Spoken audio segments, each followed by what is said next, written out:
மிகப்பெரிய தொழிலதிபர்கள் எல்லாம் இன்றைக்கு சொல்லும் வார்த்தை அதுதான். 2000 கோடி 5000 கோடி சம்பாதித்த தொழிலதிபர்கள்ட்ட போய் கேட்டு பாருங்க, அவங்க என்ன தெரியுமா சொல்றாங்க? இந்த 5000 கோடியும் வச்சுக்கோங்க, இந்த இளமையை மட்டும் எனக்கு கொடுத்துருங்க, நான் மறுபடியும் இப்படி 10 மடங்கு சம்பாதித்து காட்டுகிறேன். உன்னிடத்தில் இருக்கிறது அந்த இளமை.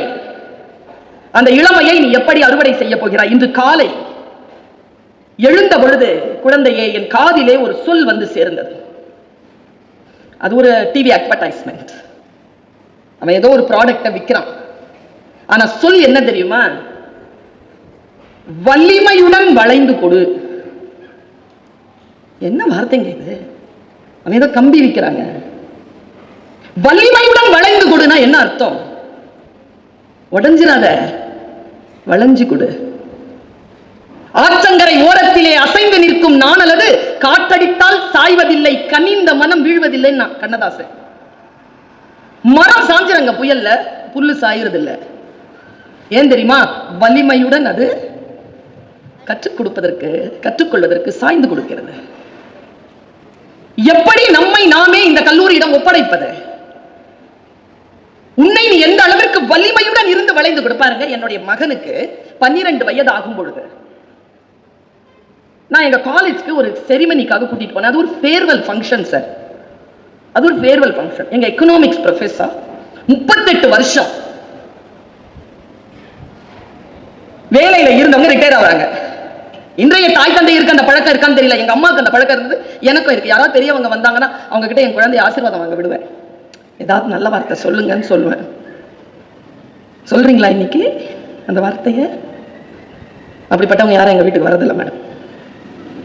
என் பிள்ளைக்கு அறிவுரை சொல்ற அளவுக்குலாம் எவனும் வரதில்லை. நான் சேர்க்கறதில்லை உள்ள. எனக்கு 5 சித்தப்பா 3 அத்தை.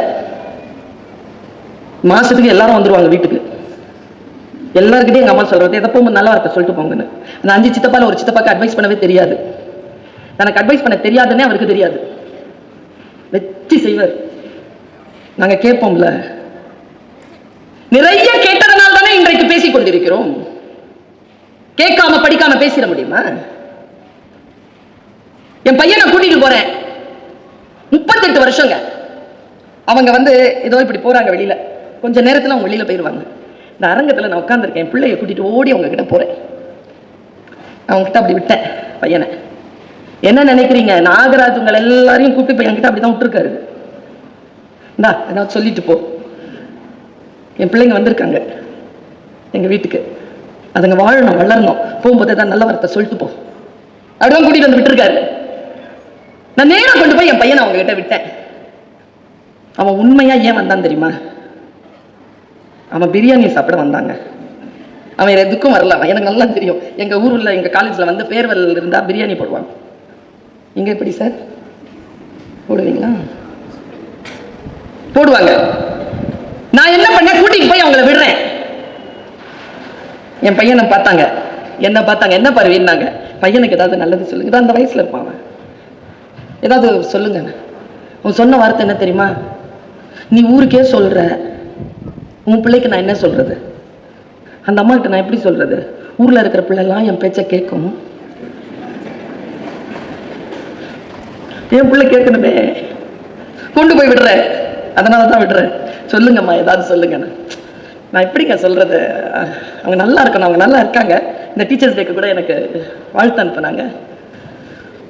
இப்படி நின்றுட்டு இருந்தவங்க யாரையும் பார்க்கலைங்க. அந்த பையனை பார்த்து என்ன பார்த்தேன், என்னப்பா பேரு அப்படின்னு அவன் பேரை சொன்னான். உன்னை இதான் ஓப்பனிங்கே தான். உன்னை ஒரு சிங்கம் துரத்துது அப்படின்னு நான் பாருங்க. அவன் என்ன பார்த்தான். அவன் வந்த வேலை வேற. கூட்டிட்டு வந்து ஒரு அம்மாட்ட நிக்க வச்சுட்டு இன்னும் ஒரு சிங்கம் துரத்துதுன்னு அவங்க உடனே அவன் கவனத்தை திருப்புறதுக்கு ஒன்று செஞ்சாங்க. Teacher is a teacher. ஒரு விஷயம் செஞ்சாங்க. உன்னை ஒரு நார்னியா சிங்கம் துரத்துதுன்னாங்க. நார்னியா சிங்கம் அவனுக்கு தெரியும், பெரிய சிங்கம். அவன் அப்படி பார்க்கறான். சிங்கம் உன்னை துரத்துது, நீ ஓடுற. அது பெர்ஃபார்மன்ஸுங்க. ரோட்லங்க, அந்த கிரவுண்ட் ரோட்ல துரத்துது, நீ ஓடுற, அது துரத்துது நீ. அவன் உண்மையாவே ஓடுறாங்க. மனசுல நான் அவனை பார்க்கறேன். அவன் உண்மையா ஓடுறான். அப்படி பார்த்துட்டே இருக்கிறான். அவங்கள போய் உன்னை ஒரு சுவர் பக்கமா அப்படி கார்னர் பண்ணிருச்சு அந்த சிங்கம். வாயை திறக்குது இப்படி உன்னை சாப்பிட்றதுக்கு. அவனுக்கு முன்னால நார்னியா சிங்கம் வாய் திறக்குது. அவன் உள்ள போறான். உடனே சொல்றாங்க, நீ என்ன பண்ற தெரியுமா? அந்த சிங்கத்தினுடைய வாயை பிடிச்சி கிழிச்சி அப்படி தூக்கி அப்படி போட்ட பாரு அப்படின்னா நாங்க அவன் போட்டான் 1.5 டன் இருக்கிற சிங்கத்தினுடைய வாயை பிளந்து தூக்கி போடுறதுக்கு உனக்கு எவ்வளவு உடல் வலிமை வேண்டுமோ அதை விட அதிகமான மன வலிமை உன் அம்மா அப்பா பேச்ச சொல்லு கேட்ட நடக்க வேணும் அப்படின்னாங்க. சிங்கத்தை உடம்பு வலியால சாட்சி விட்டுறலாங்க, சொல்ற பேச்சு கேட்டு நடக்கிறதுக்கு ஒரு மன வலிமை வேணும்ல, அது சிங்கத்தை தூக்கி கிழிச்சு போடுற அளவை விட அதிகமானது. அந்த மன வலிமை இருக்கின்றவர்களால் தான் அறிவுரையின் படி நடக்க முடியும். அப்படின்ற குடிக்க கூடாது, பொம்பளை பிள்ளைங்களை தப்பா பார்க்க கூடாது, நான்வெஜ் சாப்பிடக்கூடாது. போர்பந்தர்ல புத்திலியமா சொல்றாங்க மோகன்தாஸ் கரம்சந்த் கிட்ட. இந்த புத்திலி பாய் சொன்ன இந்த விஷயம் போர்பந்தர்ல, அங்க அது 3 கிடைக்காது. பையன் போறான் லண்டனுக்கு, அங்க எல்லாம் கிடைக்கும், ஃப்ரீயா கிடைக்கும். ஆனால் செய்த சத்தியத்திற்காக தன் வாழ்க்கை முழுக்க மது அருந்தாமல், மற்ற பெண்களை இச்சிக்காமல், புலால் உண்ணாமல் இருந்ததனால் தான் சாதாரணமாக இருந்த அந்த ஆத்மா மகாத்மா என்று போற்றப்பட்டது. கண்காணிக்கிறதுக்கு இவன் வேணும் அவன் வேணுங்கிறது இல்லை. யாரும் இல்லை என்றாலும் என் வாழ்க்கையை நான் செலுத்துவேன், என் தாய் தந்தையனுடைய தலை என்னுடைய வாழ்க்கையினுடைய ஓட்டத்தினால் நிமிர வைப்பேன் என்று சொல்லக்கூடிய குழந்தை ஜெயிக்கிறது. எங்கிருந்து வர்றது அந்த வீரியம்? நான் உங்க எல்லாருக்கிட்டையும் சொல்றேன், இந்த ஃபர்ஸ்ட் இயர் பிள்ளைங்கள மாதிரி இருக்காதுங்க. செகண்ட் இயர்ல வந்து பார்த்தாலே சொல்லுவாங்க, ஏன் வந்த, ஏன் அடுத்த மாசம் வருது, சொல்லல, சொல்லாம வந்துட்ட. இதெல்லாம் 4 வருஷம் தான், அப்புறம் துரத்தி விட்டுருவாங்க வெளில போன்னு. அப்புறம் அம்மா அப்பா தான். வாழ்க்கையை எப்படி நீ எதிர்கொள்ள போகிறாய்? நான் ஒரு விஷயத்த சொல்லி தரேன்ப்பா, எனக்கு ஃபர்ஸ்டா வர்றது பிடிக்கும், ஃபர்ஸ்டா வர்றவங்கள பிடிக்காது. அது என்னது? ஃபர்ஸ்டா வர்றவங்கள பிடிக்கும், பிடிக்காது, ஃபர்ஸ்டா வர்றது பிடிக்கும். இந்த ஃபர்ஸ்டா வர்றவங்க கிட்ட ஒரு ஆட்டிடியூட் இருக்கு, ஒரு மேதமை இருக்கும். அவங்க தன்னுடைய இருப்பினாலே அடுத்தவர்களை அச்சுறுத்துவாங்க. நான் உங்க எல்லாருக்கும் சொல்லித்தரேன், யாராவது ஜெயிக்கிறாங்கன்னா அவங்கள பார்த்து பயப்படாத, அவங்கள பார்த்து சோர்வாகாத. கையில நிறைய சாக்லேட்ஸ் வச்சுக்கோ. நீ ஜெயிச்சிட்டேன்னு வச்சுக்கோ, அடுத்தவங்களுக்கு கொடு, தோத்துட்டா நீ சாப்பிடு. ஏன்னா இப்படி சொல்றேன்னா சத்தியம் இதுதான். ஏன்னா சாக்லேட் சாப்பிட்றது எதுக்குன்னா சோர்வா இருக்கிற மனசை தூக்கி நிறுத்தும். சாக்லேட் நிறைய சாப்பிடக்கூடாது, இந்த வயசுல சாப்பிடலாம், நிறைய சாப்பிடக்கூடாது. ஏன் தெரியுமா? நான் ஜெயிச்சுட்டா அடுத்தவங்களுக்கு தர சொன்னேன். நம்ம ஜெயிச்சுட்டா முன்னால இருக்கிறவன் ஸ்ட்ரெஸ் ஆயிடுறான், அவனுக்கு கொடுத்துரு. நீ தோத்துட்டா நீ ஸ்ட்ரெஸ்ஸா இருப்பல்ல, நீ சாப்பிடு. வாழ்க்கை உனக்கு பல பாடங்களை சொல்லி தரும். முந்திக் கொள்வதற்குல்ல. நான் இந்த தாய் உனக்கு இன்றைக்கு சொல்லும் இந்த வார்த்தையை, என் குழந்தையே, உன்னுடைய வாழ்க்கையின் வெற்றியின் உன்னதத்தை நீ அடைகின்ற அந்த வினாடி அல்ல, அதற்கு பின்னாலும் மறக்காமல் மனதில் வைத்துக் கொள். பெற்ற தாய் தந்தையருக்கு சொல்கிறேன், ரொம்ப கொஞ்சிலாம் வார்த்தைகளை சொல்ல வேண்டாம், நேர்மையா நல்ல வார்த்தைகளை சொல்லி அனுப்புங்க. அதனால பயமுறுத்த வேண்டிய அவசியம் இல்லை. மனசுல சொல்ற வார்த்தையை சத்தியத்தோட அந்த குழந்தைகள் கிட்ட கடத்திட்டு போங்க. அந்த தகுதிப்பாடு என்னங்கிறத கடத்திட்டு போங்க. எங்க அம்மா எப்படி தெரியுமா? என்னுடைய அம்மா, நான் எங்க அம்மாவால தான் நான் இன்னைக்கு இங்க நிக்கிறேன், எங்க அப்பாவால தான் நான் இங்க நிக்கிறேன். என் அம்மாவும் என் அப்பாவும் என் இடத்துல எப்படி பேசுவாங்கன்னு சொல்றேன். நான் தோத்துட்டு வருவேங்க. நான் இப்படி காலடியில் உட்கார வச்சுட்டு எங்க அப்பா தலையை இப்படி தடவி கொடுத்துட்டு, என்ன அப்படிம்பாரு, கீழே உட்காருவேன். ஜெயிச்சுட்டேன்னா பக்கத்தில் உட்காருவார், தோத்துட்டேன்னா கீழே உட்காந்துருவேன். பெட்ல அப்பா உட்காந்துருப்பார், இப்படி தலையை தடுவார். பிரைஸ் கிடைக்கலையா?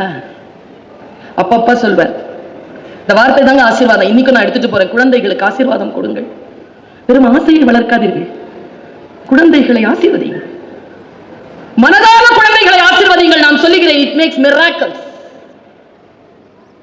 உங்கள் மனதில் இருக்கக்கூடிய ஆழமான அந்த வார்த்தை இருக்குல்ல, அந்த குழந்தைகளை வளமாக்கும். எங்க அப்பா சொல்வார், ஃபானூஸ் பன்கர் ஜிஸ்கி ஹிஃபாஸத் ஹவா கரே वो शम्मा क्या बुझे जिसे रोशन खुदा करे.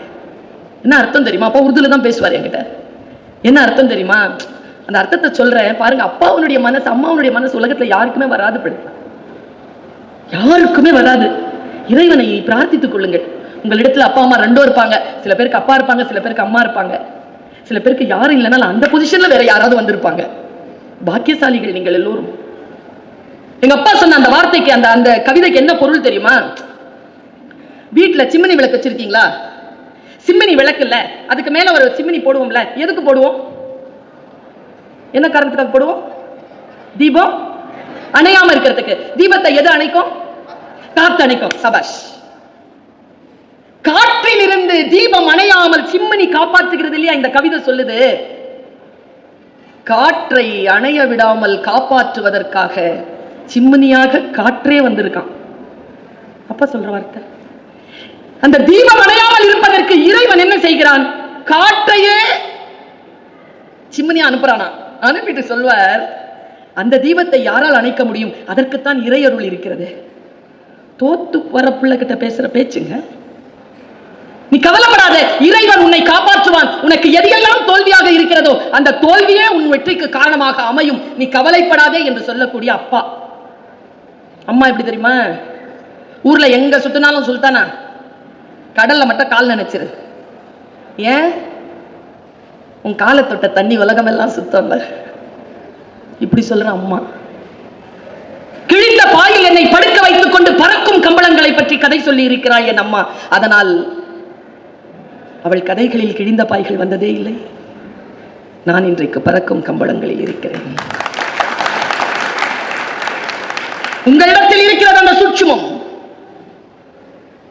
என் பையன் ஒரு நாள் என்கிட்ட ஒன்று சொன்னான், அம்மா பைக் ஓட்ட முடியல, ரொம்ப மழையா இருக்கு, ரொம்ப கஷ்டமா இருக்குமா. நான் சொன்னேன், கார் இருக்கடா எடுத்துட்டு போனேன். திருப்பி அவங்க வார்த்தை சொன்னாங்க, உங்களுக்குலாம் எஜுகேஷனுக்காக சொல்றேன், கார் வேணும்னு கேட்கறதுக்காக மழை பெய்யுதுமா பைக் ஓட்டுற கஷ்டமா இருக்கு நான் சொல்லல. நான் சொல்றதை கேளமா, எப்ப பார்த்தாலும் ஒரு தீர்வு சொல்லிக்கிட்டே இருப்பியா?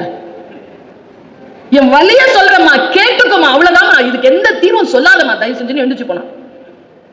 அப்ப அந்த குழந்தை என்ன எதிர்பார்க்கிறது? அவன் வலியை எனக்கு சொல்லுகின்ற பொழுது நான் அமர்ந்து அவன் வலியோடு இருந்து அவனை கேட்கணும்னு அவன் எதிர்பார்க்கிறான். அவ்வளவுதான். நான் உழைச்சு நான் வாங்கிக்கிறேன், உன் கார் எனக்கு வேணாம், நான் சொல்றேன் எனக்கு கஷ்டமா இருக்குன்னு, அவ்வளவுதான். நீ இல்லைன்னா என் ஃப்ரெண்டு கிட்ட சொல்வேன், எல்லாம் என் ஃப்ரெண்டு கிட்ட சொல்ல வேணான்னு உங்ககிட்ட சொன்னேன். என் ஃப்ரெண்டு சொல்ல மாட்டான்ல, என் கார் கிட்ட எடுத்துட்டு போ. அப்படியாடா, ஏண்டா இது கொண்டு வரலையா, ரெயின் கோட் போடலையா, சரா வாடா டீ குடிக்கலாம், அப்படிதான் கேட்பான் என் பையன், என்னோட ஃப்ரெண்டு. நீ உடனே தீர்வு கொடுக்குற. அப்பொழுதுதான் எனக்கு இளைஞர்களுடைய மனம் புரிகிறது. பெற்றோர்கள் எல்லாவற்றிற்கும் தீர்வு சொல்லிவிடாதீர்கள். அவர்கள் வலி பேசினால் அந்த வலியை கேட்டுக்கொண்டு அந்த வலியோடு கூட கொஞ்சம் நேரம் இருங்கள், அது போதும். அவர்கள் மறுபடியும் எழுந்து பறப்பார்கள். ஃபர்ஸ்ட் வரணும். நான் உன்னை கேட்கிறேன், பைக் வாங்கி தரீங்க, ஃபர்ஸ்டா போறான் பையன், எவ்வளவு முந்திப்பீங்க? ரோட்ல எவ்வளவு முந்திக்க முடியும்? எவ்வளவு முந்தினாலும் உங்களுக்கு முன்னால ஒரு வண்டி ஓடிக்கிட்டு தான் இருக்கும். சரியா? முந்திக்க முடியாது. முந்திக்கணும்னா அங்கதான் முந்திக்கணும். எல்லாரையும் முந்தணுங்கிற வெறி வேண்டாம். ஒரு ஆசிரியரா நான் சொல்றேன், ஆனாலும் முந்திக் கொள்ளுங்கள். எனக்கு நான் சொன்னேன்ல, ஃபர்ஸ்டா வரவங்களை எனக்கு பிடிக்காது, ஃபர்ஸ்டா வர்றது எனக்கு பிடிக்கும். ஒரு சின்ன டிஃபரன்ஸ் தான் பாப்பா. ஃபர்ஸ்டா வரக்கூடிய குவாலிட்டியை நீ எப்படி வளர்த்துக்கணும்ங்கிறதுக்காக நான் இதை சொல்றேன். இறை அருளால் உங்களுடைய மனதிலே சில மாற்றங்கள் ஏற்பட்டு